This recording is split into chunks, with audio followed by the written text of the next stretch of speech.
Como é que está a situação, doutora? Né? Obrigado, primeiro de tudo, obrigado, né, por falar com a gente aqui. Como é que está a situação aí no Amapá com essa questão da quarentena? Como é que as pessoas estão passando, assim, porque principalmente os mais pobres, as pessoas mais necessitadas, normalmente elas acabam sendo mais afetadas por esse isolamento, essa parada do comércio, né, essa questão toda econômica e social. Como é que está sendo isso aí? Como é que a senhora está vendo isso?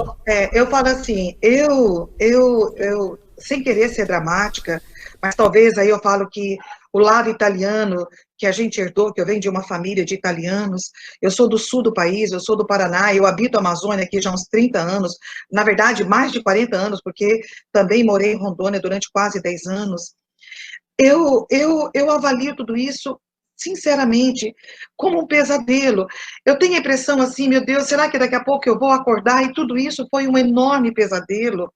Porque eu falo que acho que nem em tempos de guerra, ou então de pandemias gravíssimas que a humanidade já atravessou, a gente tenha tido um quadro de violação do direito de liberdade, do direito de propriedade, da maneira como nós estamos vivendo agora. E isso, sim, para mim, eu falo, é grave. Talvez pela minha natureza, uma natureza...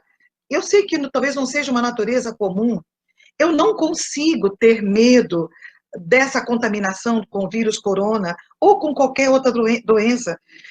As doenças sempre existiram na humanidade e sempre vão caminhar conosco. Eu, você, nossos familiares, e um percentual enorme da população vai morrer de doenças. Ou nós vamos morrer de um acidente, de uma queda, ou nós vamos morrer de doenças. Bom, então, o que me preocupa, eu falo, primeiro vamos lá, eu não sou uma grande estudiosa, eu não sou a tal da especialista que a imprensa tanto fala aí, porque eles citam milhares de especialistas, eu queria até saber onde é que eles estão, tanto especialistas assim. Então vamos lá. No caso do Brasil, já é mesmo uma epidemia? Os números que nós estamos vendo agora, até agora aí, será que já configura mesmo uma epidemia? Então já começa por aí. Estamos mesmo numa epidemia? Essa é a pergunta que não quer calar. Bom, se nós estamos numa epidemia, será que é necessário tudo isso para uma doença que tem um índice baixo de letalidade, como é o do coronavírus? Ainda mais nós nos trópicos, com uma incidência solar como nós temos, diferente aí dos países dos Estados Unidos ou da Europa, que é um outro tipo de clima. Então, a Anvisa e a própria FDA acabou de aprovar um coquetel importante de medicação, que é a hidroxicloroquina, junto com a azitromicina, o zinco e a vitamina D, que tem um índice incrível de resultabilidade, de cura dessa gripe. Então, eu fico assim pensando, será que nós não estamos sendo desproporcionais? Eu não tenho nenhuma dúvida disso. Eu sei que eu não sou ninguém, eu não sou uma especialista ou uma estudiosa, mas eu observo as coisas, eu sei fazer conta. Eu falo assim, vamos observar os fatos, eu não quero narrativa, eu sei observar os fatos. Então, nós estamos vendo, então, que nós já temos, eu falo assim, aí, um quadro que nos propicia flexibilizar. Vamos permitir que as pessoas voltem a trabalhar. Não existe pior doença do que ficar confinado. As pessoas estão adoecendo porque estão confinadas.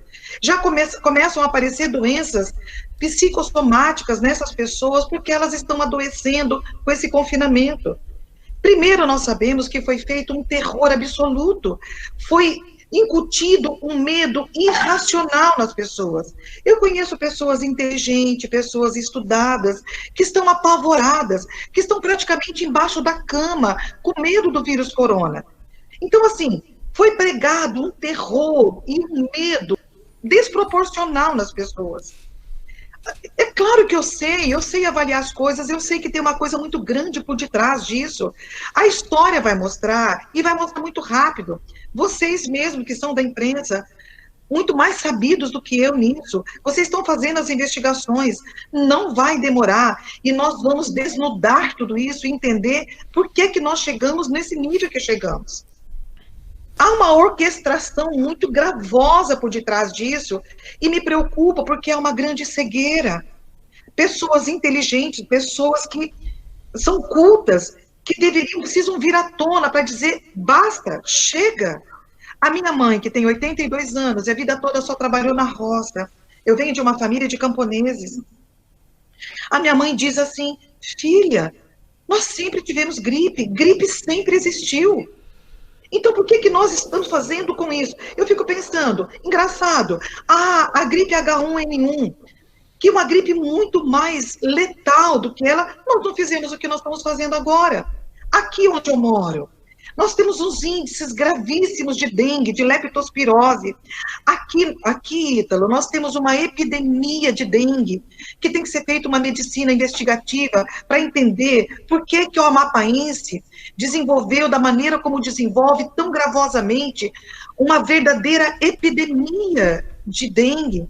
Eu conheci uma enormidade de pessoas à minha volta que morreram, eu estou aqui há 30 anos, que morreram. Boa parte das pessoas que eu conheci e que morreram aqui, morreram de diabetes. Então, é uma coisa muito séria, eu falo, essa sim é uma epidemia gravíssima. Então, agora, o que está acontecendo aqui? Aqui nós estamos prendendo trabalhadores que estão tentando sair à rua para trabalhar. Então, eu digo, tá, eu sou uma magistrada, eu tenho um salário razoável, muito bom, eu moro numa casa grande, então, assim, pronto, eu poderia ficar confinada um bom tempo. E eu não dou conta. Você imagina se eu, que tenho uma casa confortável, não dou conta de ficar confinada.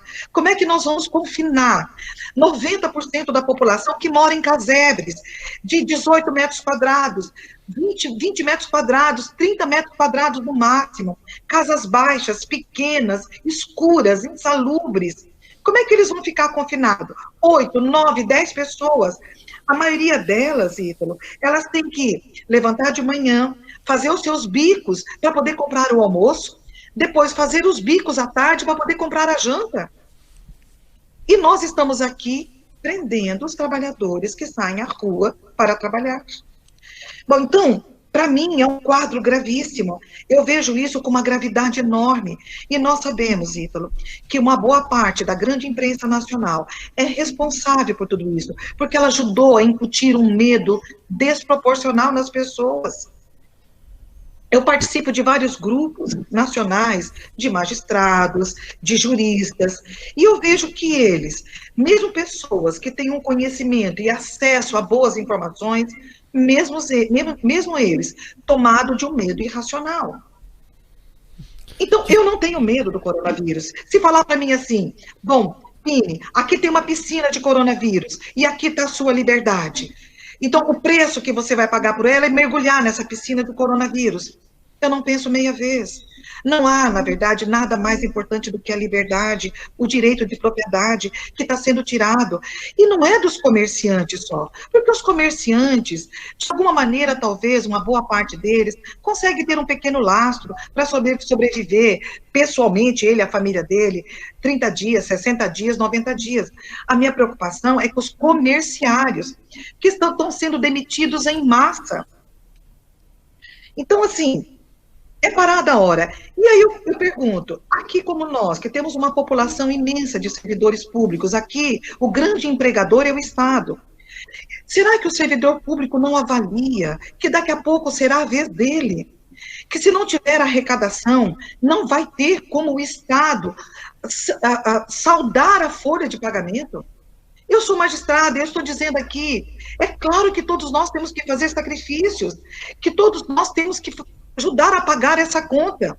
E eu pergunto aos magistrados nacionais, nós vamos então também pagar a nossa conta e vamos permitir que a folha de pagamento seja feita para nós no máximo de 50%?